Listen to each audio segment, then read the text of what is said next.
everyone. Today I have with me author Eileen Doyon, and I am so excited to talk to you today, Eileen. Thank you so much for being with me. Oh, my pleasure, Michelle. Thank you so much for having me on. I really appreciate it. You know, today I was trying to figure out how I found you, and I don't remember how I found you, and I'm so happy I found you. I think I found you on LinkedIn, but we did. Did we? Is that where we found? Okay, yeah. So I just wanted to make sure. And I have your book. You are the author of, among other books, the one I have with me is The Second My Life Changed Forever. Unforgettable Faces and Stories is the website, and it's also at the top of the book. And I love the cover. And Thank you. Okay, so I'm reading this book, and I'm just like, I'm so happy. I love your book so much, and I'm assuming all of them are, the same thing, like the stories from people, and I love that concept. So much. Thank like you. I can't even tell you. Like in a weird way, I feel like we're connected because when I wanted to do this, I wanted to promote authors that weren't out there necessarily at the front of Barnes and Noble. Because I read so many good books by people that nobody had ever heard of, or they're independent, they self-publish or whatever, whatever's going on. And all I wanted to do was talk to them. Like my goal wasn't to talk to the best-selling author, even though, whatever. But, that wasn't my goal. My goal was that all these people have stories. And when I was reading your stories, I was like, oh, my gosh, she gets it. Like, it's about the story. It's about that everybody has a story. It isn't, just famous people or, it isn't Kim Kardashian who we know her story. Like, everybody has a great and amazing story to tell about their life. And that's why I love this book. And it kind of reminded me of Chicken Soup for the Soul, which I'm sure you get compared to. But you have pictures, which I also love. So it kind of connects you a little bit even more, Right. So absolutely. Tell me your journey. Tell me how you did that, how you came up with My journey, Michelle. Well, it's really funny. Well, it's not funny how it started, but in 2011, my dad passed away. He died of lung cancer. And my mom and my brother had died back in 81, a few months apart, and I never really did grieving, if you will. And I dove into my career and just worked, and I never went into the grieving pattern, if you will. And I think, I was young, just starting my career, and that's what I did. And then when my dad passed away in 2011, he and I was Daddy's little girl. Love him dearly. I'll probably cry when talking about him, but I'll cry too. So we'll just cry. I know. I know that you've had your losses too with your parents of cancer, and it was horrific to watch someone that you loved, heart and soul, and you just saw them die in front of your eyes. I was with them, until the end, and it was horrific. And after he died, I knew I was really bad, and it hit me hard. I was very depressed. It was a very dark time in my life, and I was smart enough to know that I was hurting bad. So what did I do? I went on to Google, and it said, write in a journal. So I started writing in a journal, and after about 2 weeks, I said, you know what, this isn't enough for me just because of my personality and who I am. I just was, well, I'm going to write a book about my father. And I'm like, well, no one's going to read the book but me. So seriously. So I said, in the military is so very near and dear to my heart. And I'm embarrassed to say I knew my dad was in the service. He was in World War II, the greatest generation. And he was in the Marines. And I knew he fought, but they never really talked about it, Michelle. My dad never talked about it. I grew up in a small town, Fort Edward, New York. And I found out probably just a couple of months, I'm embarrassed to say, that my dad fought in Iwo Jima. He hit his boots on Iwo Jima when he was 17 years young. Wow. He died about his age going into the service, and he was there, 31 days out of 36 of the battle, which was supposed to be over in 48 hours. And it must have been horrific for him to have seen that. So anyways, all these emotions were coming in, and I said, you know what? If I feel like this, other women have to feel like this, Michelle. So I said, what I'm going to do is I'm going to write a tribute book, and I'm going to reach out to the girls that I went to high school with, because our dads were all about the same age. So, and they were thrilled, and I never really intended to do a series. My book was going to be about my dad and other dads, and that was going to be it. But I was getting all this feedback. I had one woman that said to me, "Oh my God, Eileen, I had all this information about my dad, but it was all spread all over the place. I compiled it together in a story, and now I can give it to my kids. I can give it to my grandkids so that they can." And I'm like, "Oh my God, that's so awesome, Patty!" And and the feedback I was getting, and right about the same time that I started putting the book together with a self-publisher, which is another story, I also inherited my grandmother's chandelier. And my uncle passed away 6 months after. My dad died in March. My uncle died in August. And that's when I inherited her chandelier. It's beautiful. It's turquoise. It was made in the 1920s. It's like a tulip shape. It's absolutely gorgeous. But you know what, Michelle? It's like I have all these memories in my head because most of my family has passed. And I remember sharing holidays at my grandmother's house, and I can even see people seated around the table.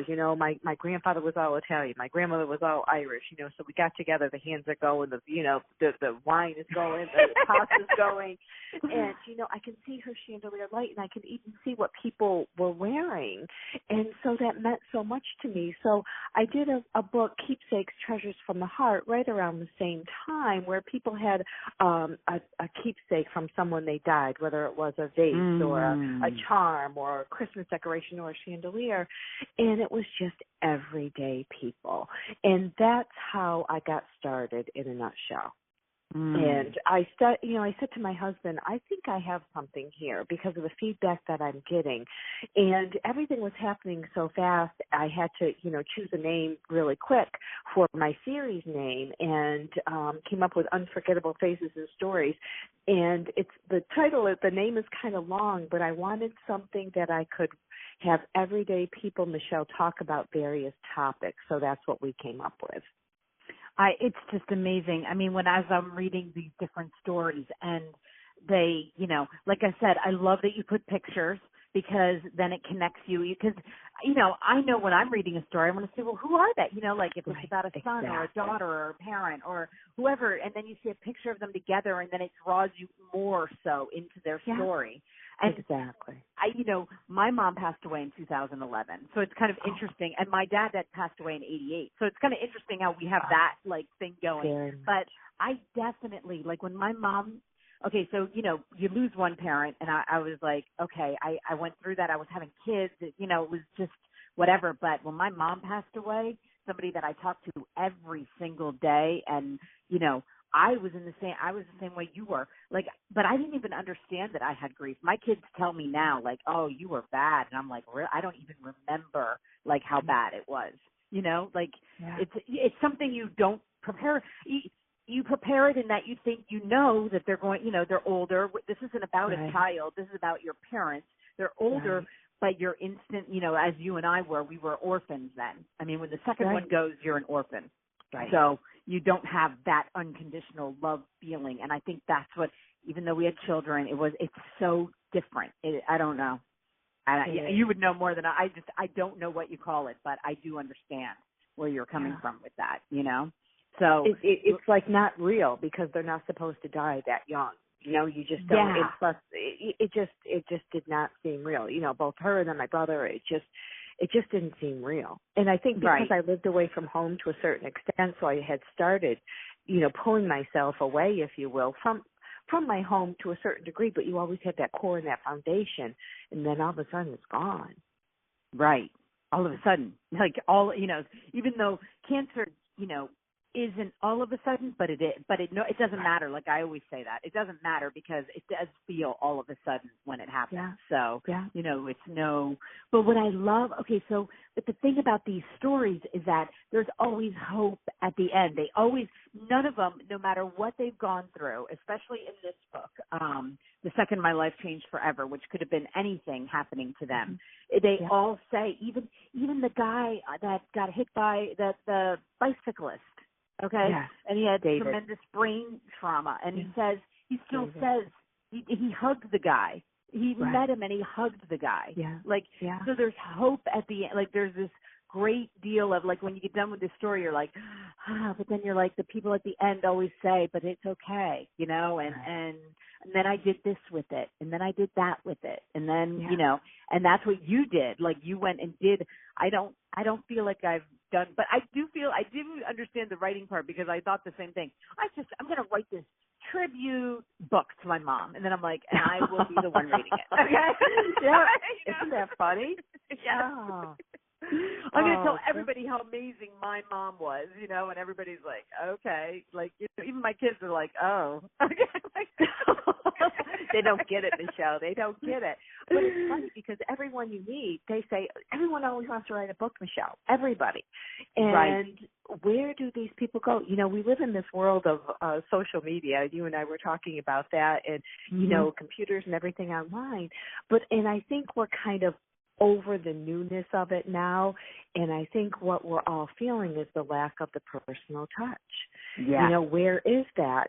I mean, people can write on Facebook, they can write on something online, but when you put a pen on a piece of paper and it's in a book, I mean, I have people, Michelle, that take the book and, you know, and they say, I am an author, because they are, and they, you know, autograph their story on their page, and they give it to their mother or their brother or their daughter. You know, they are just so excited, which they should be, because most people, it's funny, when I was just a little bit of information with my self-publisher, he had told me, I told him I wanted to write a book, and he said, okay, do this, this, and this. Come see me January 1st. You know, January 2nd, I'm knocking on his door, and he just looks at me, and I look at him, and I say, oh my God, you didn't think I would do this, did you? And he said, most people, you know, they have that deer in the headlight look. Right. And he said, most people don't. And then it hit me. Most people want to write a book, but they never do.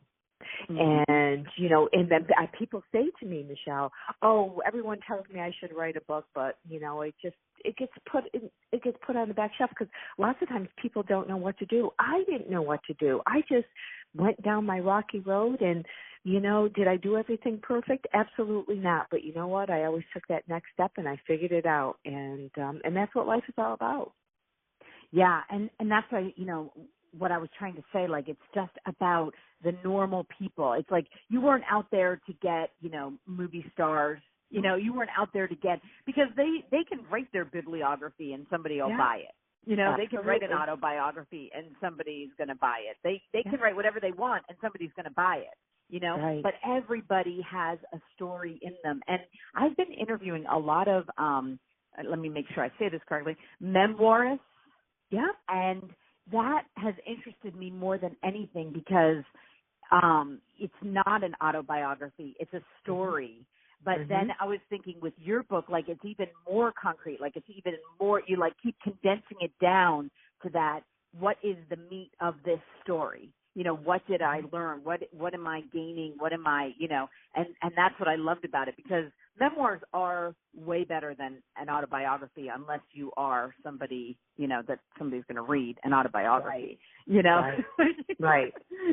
So, you know, and this is like I said, it's beautifully done. I mean, you've done an amazing job, and just the fact that you've been able to do this, you know, book after book, and people are still like, yes, that's what I want to, you know, that's what I want to read, and they're about just ordinary people like us, you know? Yeah, absolutely. The beauty of the book, I always say, we're a community of readers and storytellers, because everyone has a story to tell. Every single person that you see and meet on the street, or, you know, wherever, everyone has a story, Michelle, that is something that happened in their life. That's why I try to choose different themes, you know, that people can relate to, that touch people's hearts, if you will, that does a little tugging. And it's just been and the people that I have met, the friendships that I've encountered, it's just, and I've had a couple of people that have gone on and written a book. which I'm very excited about that. I have one gentleman, I have another book coming out this year. It will be out August 1st, Starting Over, Stories of New Beginnings. And I have a gentleman that was or is in his 30s and was newly married and was, I don't want to give away his whole story, but his wife ended up getting this rare form of cancer and died. And they had just started their marriage. So he is like where I was, trying to find himself and to do the healing, if you will. And he's putting together a book trying to help other, widowers in the world.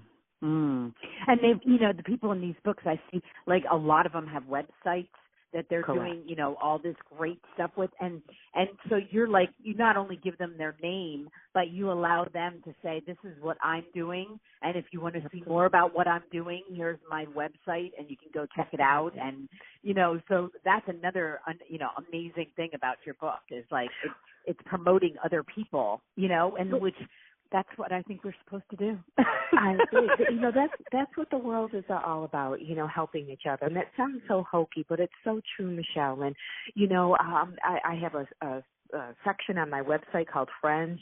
Anyone that has a website, it will go in that section. And I have ideas to grow that section as well. And, once my other book is published, everyone's websites will go onto that section too. And, I really try to do my best in engaging with people with helping their business too. And I think because and I have people that call me and, they want to know about me before, they submit a story. And I completely understand that and want to know me and what I'm doing and have a few questions. But I think people can see where my heart is and my direction is. And I don't mean to pat myself on the back, but I really do because, my father's death changed me. It changed me forever. And it changed me. I think I don't want to say it made me realize all the hurt and the help that we can do for people. You know what I mean? It's to be helpful, to be engaging, to be a resource for people. Isn't that great? So it has changed me, and I really try to help people as much as I can, however I can. Yeah, and I had the same. It's really interesting that you said that because I had the exact same experience. I reach out to a lot of authors, and somebody sent it to their publicist, right? Oh, and wow. the publicist contacts me and says, I need to know the numbers of your videos. I need to see some stats. And I immediately, without skipping a beat, I said, this is not the right platform for you then. Because that is not what I'm about. It's not about stats. It's not about, it's like if they, and I know it's not this author. I know it's her publicist trying to help her, and which that's what they're hired to do. But I wanted to make it clear that this is about authors helping authors, but, and it's not about how many people are going to view my video tomorrow. That is not, but I can see why people get caught up in it because in the world of business, quote unquote, online, everybody's trying to do that. What can I do? What can I do? Well, instead of thinking that way, we need to be thinking, what can we do to help each other? The other stuff, that'll happen. That'll happen no matter what. As long as you know what you're trying to do, the other stuff will come. And I don't care how it comes. I'm the same as you. I've met people because of you already before I even got to talk to you. I'm getting emails on my LinkedIn saying, I know you're friends with Eileen and I'm friends with Eileen too. And I was like, this is awesome. That's what it's about right there, It is. Absolutely. Absolutely. And it is amazing. And, it's funny, Michelle, because sometimes people think that another author, I'll use that as an example, is a competitor to me.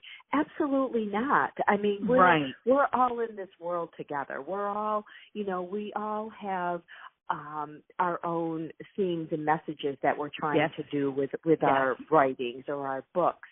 And you know what? If we can, form a line and all move together, holding hands, and moving forward and, achieving what we want to do in our own path, isn't that great? And that we can pull others along too. And they're like David. He writes in a magazine, he speaks, in different organizations. And if I can help him out and be, exposed to someone on LinkedIn that sees him and calls him and he's asked to write or to speak somewhere. I know.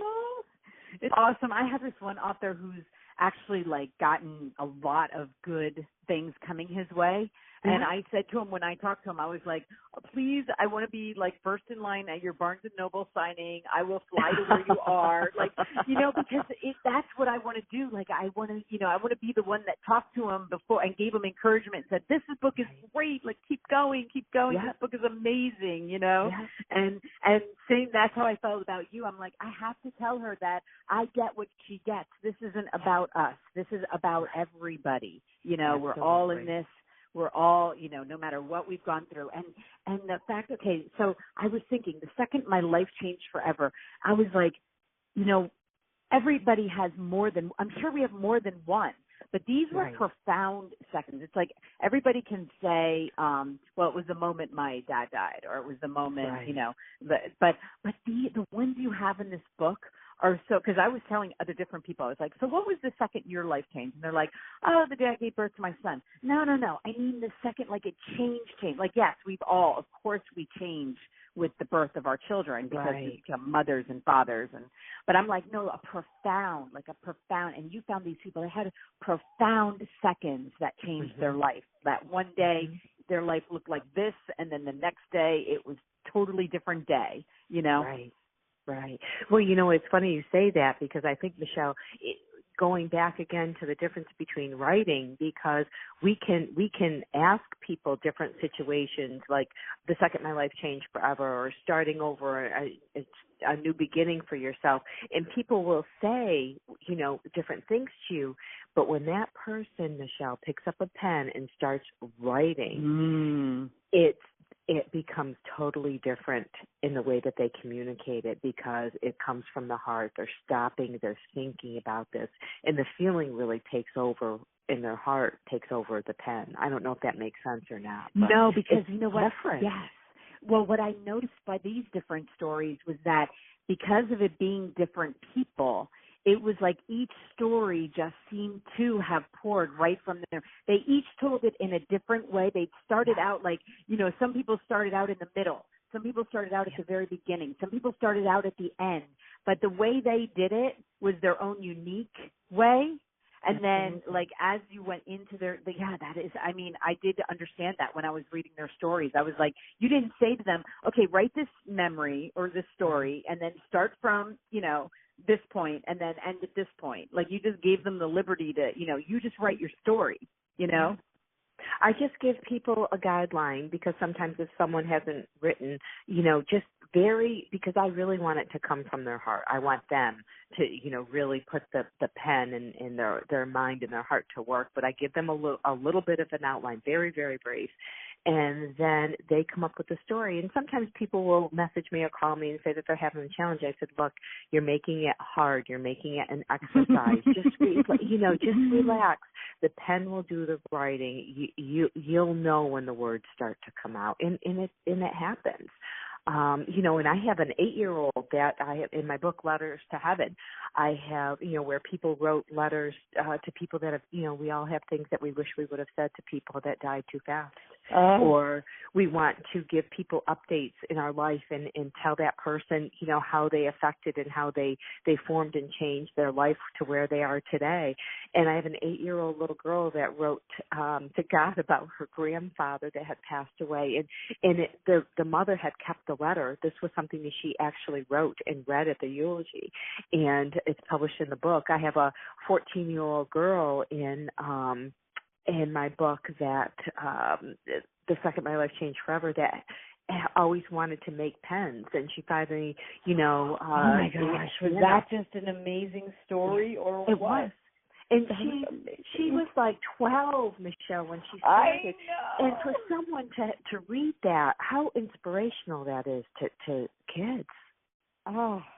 And I actually have a 13-year-old that's writing a story and starting over, personal situation in a family. And, kids, isn't it great that a 13-year-old can talk about a situation that affected her life? So I'm very, very excited about that. And I have people in their 80s that have written a story. So it truly is everybody's voice, everybody. Yeah.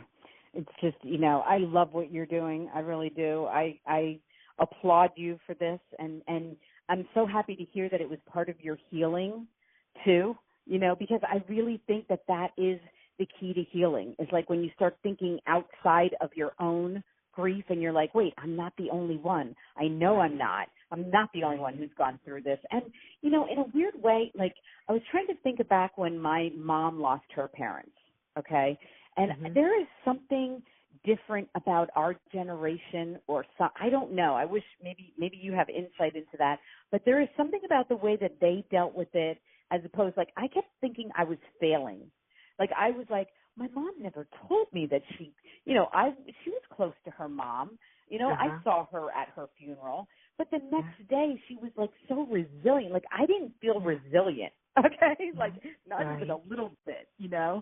And so I felt like maybe that generation they didn't grieve as like in the same way, good, bad, or otherwise. It just seemed so different. Like I was like, why didn't she tell me? Why didn't she tell me what she was going through so I would know what to do when I had to, And I feel like I'm trying to prepare, not, of course, you don't want to be, morbid about it, but, you just kind of like, yeah, this is, I was very honest about what I was going through. Like, yes, this is hard, but I just feel like she did such a great job of it, but I don't know why. I think every generation is just a little bit different in that respect. Yeah, it was the greatest generation. That's what they did. They went through the Depression. They made the best. They were tough. They made the best of, and not to say that we're not tough, but they just got along. I mean, my grandparents' parents came over when my dad's mother came over when she was like 14 years old, alone on a boat, from Poland. It's like, it's just the generation was so different. And I think with our generation, it's so different because the world's been so fast sometimes now, Michelle. We don't, it wasn't like that. You went home from school and you had cookies and milk and you did, it was just a different world. It's just so different now. So different. I think you're right. I think the communication too, like think about that. She came over on a boat, like nobody even knew if she made it for like weeks till they would get a letter. Like we have that instant communication kind of. In 2011 we had very instant communication with our parents. It was not a letter that's going to arrive 5 days or, like my mom did with her parents. It was always letters, and there were some phone calls, but phone calls cost money back then too. Yeah. We pick up a phone, it's free, Right. Like they had to pay per minute. So it's like, how are you? Good. Bye. Okay. But you're absolutely right. It just was different back then. And, and I think that's why my book series is what it is, because I think people, again, I think that we crave for personal touch right now, and I think that this is a great avenue for people, to be able to have that personal touch, because sometimes people just want to be heard. Sometimes, in this world, a lot of people don't listen anymore. Right. And I think that sometimes people will convey or have a conversation with someone, and then they say, you're not even listening to me. Why me? Or I don't know if I'm explaining this right, but I think that we're longing to have our voice heard, whether it's on paper or whatever. But we just want to be heard, and we want people to care and to hear what we have to say. Well, you know what? Sometimes I have texted my children to get them to hear me if they're in the same house. Okay, so right. No. You know, like they don't even hear my voice. It's like I have to send a text saying, "I'm home. I'm here." Oh, it's crazy. So I do think, you know, they're used to that with their kids. It changes. Communication is changing all the time. And it's like, you're right. We want to feel, it's like I want them to hear my voice, you know, but they don't understand. But here in the written word, like, that's what you're giving these people the opportunity to do, is that they can pass these stories down. And, you know, I wish, you know, that is the wish of everybody. Like, I wish my mom could have written something, you know, like I used to tell her to, and she was completely healthy. And I'd say, Mom, you should write something. Tell me something, you know, write it down forever. And she was like, I don't have time. I'm doing this. And, you know, you just don't know. So it's like, it's so awesome to have that, you know? Right. Yeah, for sure. Well, I know we're going to be friends, Eileen. Oh, absolutely, Michelle. We really are two peas in a pod. We really are. And I think it's awesome. I know. I'm going to, you know, I will telling everybody about these books. You trust me. They will be, you know, everywhere, because my heart is right there. I can feel it. And I think that people will love it as much as I do. I mean, you know, I got done reading, like I'd go, okay, one more story.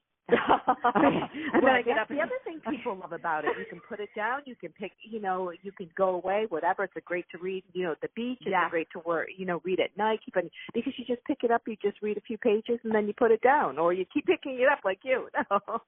Exactly. And I, you know, until I went onto your website, I didn't even know that there were others. And I'm so happy, because the fact that you pick one little thing like that, like I never even heard of that. Pick a keepsake and then think about, well, like, what was the story? Like, right away in my brain, I'm going, do I have something? Do I have something? Like, of course I do, but, you know, it's like thinking of that thing. And it's those stories that'll just keep your books just coming and coming. And I don't think you'll ever run out of ideas. So. No, I don't either. Thank you. And you'll never run out of people wanting to share their ideas. And I think for sure. I think it's great. And I'm so happy I met you. Likewise, Michelle. So I know we'll be talking soon, but for everybody listening, these books, everything will be posted under here. All her links and the picture of her book, so you can see it, and you know, you'll be able to easily find her. I'm sure you're everywhere, because we all are, and there will be ways to find you. There will be. So just keep bringing them out, and I will be reading them. Oh, well, thank you very much, Michelle. I appreciate your time and your feedback. It has been marvelous. Awesome. Well, you have a great night. Thank you so much. I will. My pleasure. Talk to you All right, soon. take care. All right. Bye-bye. Okay, bye-bye.